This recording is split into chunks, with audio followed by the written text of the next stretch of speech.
हाय दोस्तों, कैसे हैं आप सब। एक बार फिर से आप लोगों का बहुत बहुत स्वागत है। दोस्तों आज की वीडियो में बात करेंगे ना वॉलपेपर के पैटर्न्स के बारे में कि जब हम वॉलपेपर को सिलेक्ट करते हैं तो उस टाइम पे किन किन पॉइंट्स का हमें जो ध्यान रखना चाहिए, लाइक आपके पैटर्न और रूल ऑफ थंब भी जो आपके साथ शेयर करूंगा, और किस तरीके से आपके रूम का जो टेम्पो होता है ना वो डिफरेंट तरीके के जो वॉलपेपर होते हैं वो डिफरेंट तरीके से उसको चेंज करते हैं। और भी बहुत सारी चीजें जो है वॉलपेपर को सिलेक्ट करने से रिलेटेड जो इस वीडियो में हम बात करेंगे। तो दोस्तों चलिए आज की वीडियो शुरू करते हैं।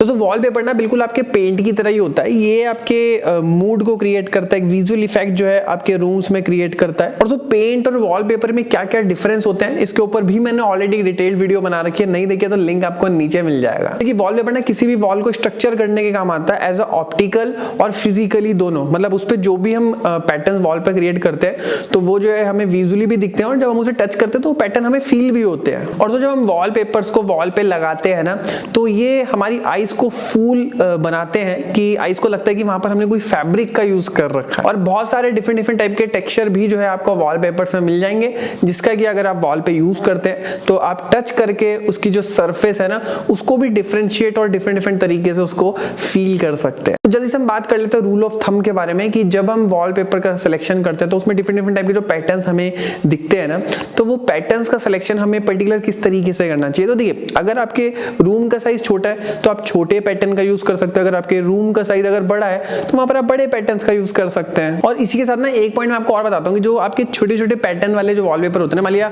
छोटे पैटर्न्स के वॉलपेपर हमने यूज कर रखे हैं और जब हम उनको डिस्टेंस से देखते हैं ना तो छोटे छोटे पैटर्न ना आपस में ही मर्ज हो जाते हैं, वो अलग से जो है वो हाईलाइट होते नहीं है।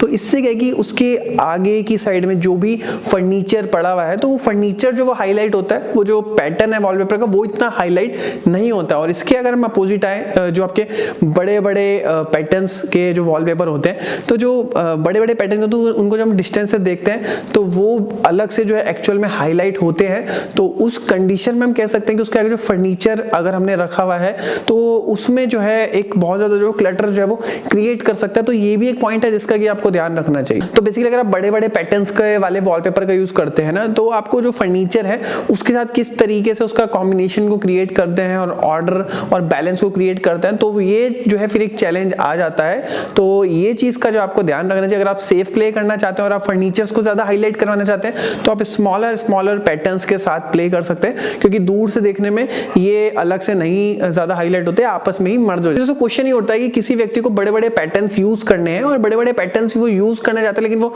उन पर्टिकुलर जो पैटर्न है उसको हाईलाइट भी नहीं करवाना चाहता, तो वो किस तरीके से जो है इस तरीके के पैटर्न्स को यूज कर सकता है। तो देखिए सिंपली ये है कि अगर आप बड़े बड़े पैटर्न्स यूज करते हैं एज अ वॉलपेपर में तो आपको ध्यान रखना है कि आपकी जो पैटर्न है ना उसमें जो कलर है वो बहुत ज्यादा जो है वो स्पाइसी कलर ना हो। आपको ध्यान रखना है म्यूटेड कलर या फिर न्यूट्रल कलर के साथ जा सकते हैं, या फिर आप मोनोक्रोमैटिक कलर्स के साथ जो जा सकते हैं। तो उस कंडीशन में कि आपका जो पैटर्न है वो आपका बड़ा होने के बाद भी जो है वो आंखों में चुभेगा नहीं और फर्नीचर को हाईलाइट होने देगा, उसके साथ जो है क्लटर क्रिएट नहीं करेगा और एक तरीके से बैलेंस जो है वो क्रिएट हो जाएगा। मतलब बड़े पैटर्न होने के बाद भी जो है वो ओवर पावर नहीं करेगा स्पेस को। और सिंपली अगर आप चाहते हैं कि आपके जो वॉलपेपर है वो अलग से हाईलाइट हो तो सिंपली आप बड़े पैटर्न के साथ उसके ऊपर जो है शार्प कलर्स का भी जो है वो यूज कर सकते हैं। अब स्क्रीन पे जो फोटो देख पा रहे हैं ना, देखिए वॉलपेपर जो है यहाँ पर लार्जर पैटर्न्स में जो है यूज हो रखा है, तो आपका जो अटेंशन है उसको ये ड्रॉ कर रहा है और इसके फ्रंट में जो फर्नीचर पड़ा हुआ है उसको ये ओवरवेल्म कर रहा है। फिर नेक्स्ट जो फोटो देखना, देखिए इसमें जो वॉलपेपर जो यूज हो रखा है उसमें स्मॉल पैटर्न्स का यूज हो रखा है, तो इसमें जो टेंडेंसी आपको दिख रही होगी कि पैटर्न जो है वो आपस में मर्ज हो रहे हैं और आपके फर्नीचर के लिए जो बैकग्राउंड है वो आपको जो है वो ज्यादा मिल रहा है। फिर नेक्स्ट पॉइंट जो कि आपको ध्यान रखना है कि जो भी वॉलपेपर आप यूज करते हैं ना तो वो इस चीज के ऊपर भी डिपेंड करता है कि ओवरऑल वो किस तरीके का आउटकम निकाल के देगा, कि आपके आसपास के जो सराउंड है वो किस तरीके से उसके साथ जो है वो ब्लेंड कर रहे हैं। क्योंकि एक वॉलपेपर मतलब एक वॉलपेपर अगर दो डिफरेंट जगह पे लगा हुआ है और उसके आसपास की चीजें अगर प्रॉपर उसके हिसाब से जो ऑर्गेनाइज कर रखी है, कलर्स उसके हिसाब से ले रखे हैं, तो वो अलग तरीके से रिएक्ट करेगा। और सेम अगर मान लिया एक अनऑर्गेनाइज तरीके पे आपने एक अच्छा वॉलपेपर भी लगा दिया तो वो अलग तरीके से रिएक्ट करेगा। तो ये भी डिपेंड करता है कि आपके आसपास की जो सराउंड है वो उसके साथ किस तरीके से मर्ज हो रहे हैं। अब लाइक आपको अगर वॉलपेपर में कामर टेम्पो को जो है वो क्रिएट करना है तो आप जो है बहुत स्ट्रॉन्ग पैटर्न वाले वॉलपेपर का यूज कर सकते हैं। ट्रांजिशन वाली वॉल में, और सिंगल कलर वाली जो रूम है वो उसके जस्ट साथ में दे सकते हैं, जिसमें कि आपको बहुत ही फॉर्मल विजन जो है आपको मिल जाएगा।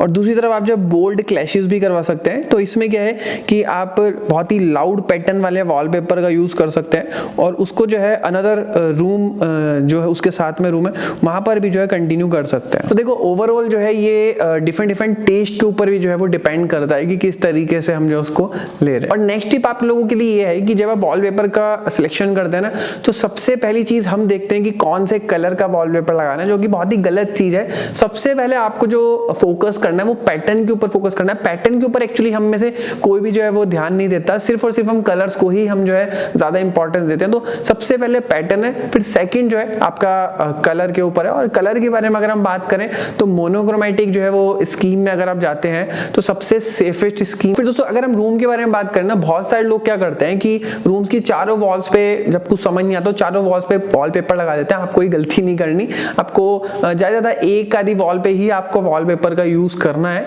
और बेसिकली जो वॉलपेपर लगाने वाले आते हैं ना, अब ज्यादातर लोग क्या करते हैं उनसे ही सजेशन लेते हैं। अब उनको ये पता होना चाहिए कि जो वॉलपेपर लगाने आ रहे हैं वो तो चाहेंगे ना कि ज्यादा से ज्यादा वॉलपेपर जो है वो यूज हो आपके यहाँ पे, तो वो कह देंगे कि आपको कि चारों वॉल पे लगा दो। ऐसा नहीं है, अगर आप चारों वॉल्स पे लगा देते हैं तो आपका जो रूम ना वो पेपर रूम जो है वो ज्यादा लगता है। और दोस्तों खास तौर पे ऐसे रूम जहाँ पे कि आप ज्यादा टाइम स्पेंड करते हो ना, तो वहां पर तो आपको ये गलती बिल्कुल भी नहीं करनी। हाँ, अगर आपको बहुत मन है सारी वॉल्स पे वॉलपेपर लगाने का, तो ऐसे रूम जहाँ पे कि बहुत कम यूज आप करते हैं या फिर बहुत कम जो है वहां पर आप टाइम स्पेंड करते हैं, तो वहां पर आप कर सकते हैं। लाइक अगर हम बात करें तो आपके गेस्ट रूम हो गए, तो वहां पर आप जो है इस तरीके का सिनेरियो क्रिएट कर सकते हैं। लेकिन जहाँ पे आप रहते हैं वहां पर इस तरीके की गलती मत करिए। अब दोस्तों प्रश्न ये उठता है कि वॉलपेपर को आप अपने घर में या फिर अपने एरिया में किस किस तरीके से यूज कर सकते हैं।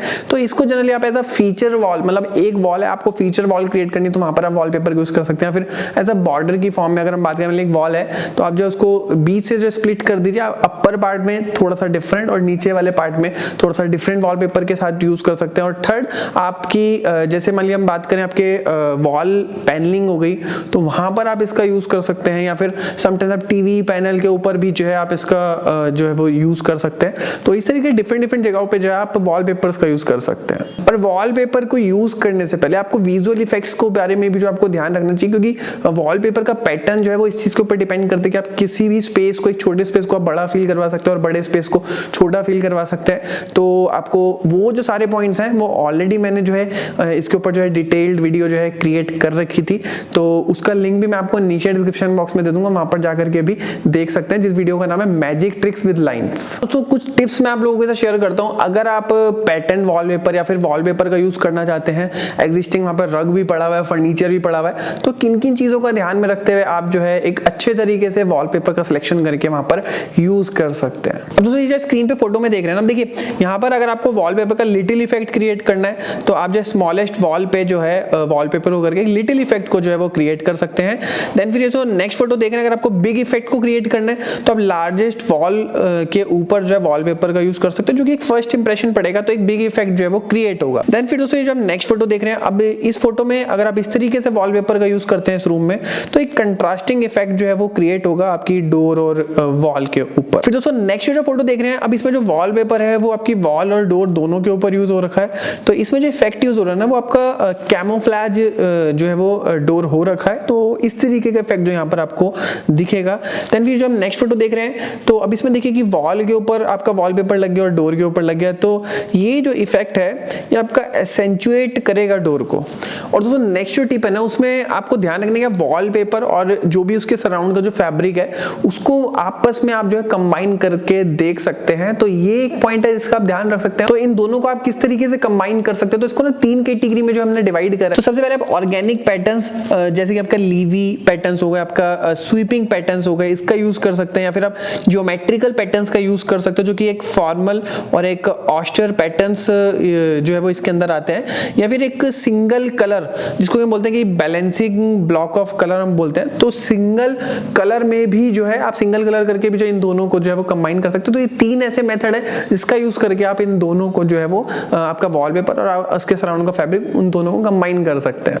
और दोस्तों इसी सीरीज में ना मैंने आपको जक्सटापोजिशन का भी जो है कॉन्सेप्ट को समझाया था, तो उस कॉन्सेप्ट को भी जो आप यहाँ पर अप्लाई कर सकते हैं। और जक्सटापोजिशन सुपरपोजिशन का कॉन्सेप्ट अगर आपको नहीं पता तो उसका भी जो लिंक है वो मैं आपको नीचे डिस्क्रिप्शन बॉक्स में दे दूंगा। तो इसके लिए जैसे कि मैंने अभी आपको जो डिफरेंट टाइप के जो पैटर्न्स बताए थे, तो उसके साथ आप इरेगुलर हो गए, आप डीप पैटर्न्स हो गए जो कि काफी फॉर्मल लुक देते हैं, और आपका ऑस्टियर पैटर्न्स हो गए, रिपीटिंग पैटर्न्स हो गए, तो ये जो है आपके पर्टिकुलर जो स्पेस है उसको लिफ्ट कर सकते हैं। तो आपको ध्यान रखना है कि जो पैटर्न्स आप डिफरेंट यूज करेंगे ना, तो ये जो एक दूसरे में मर्ज ना हो जाए, एक दूसरे को कंट्रास्ट करें, ये चीज का भी आप ध्यान रखिए। और दोस्तों ऑर्गेनिक और लीवी पैटर्न्स के ना कुछ एग्जांपल्स मैं आपके साथ शेयर करता हूं। तो इसमें आपका फॉलिक पैटर्न्स हो गए, फ्लावर पैटर्न्स हो गए, इरेगुलर डिजाइन जिसमें कि आपका बर्ड्स या फिर एनिमल के पैटर्न्स आपको दिख जाएंगे, या फिर टॉयल्डी जॉय वाले पैटर्न्स हो गए, आपके पैस्ली वाले पैटर्न्स हो गए। और ज्योमेट्रिकल और फॉर्मल पैटर्न्स की अगर मैं एग्जांपल के बारे में बात करूं तो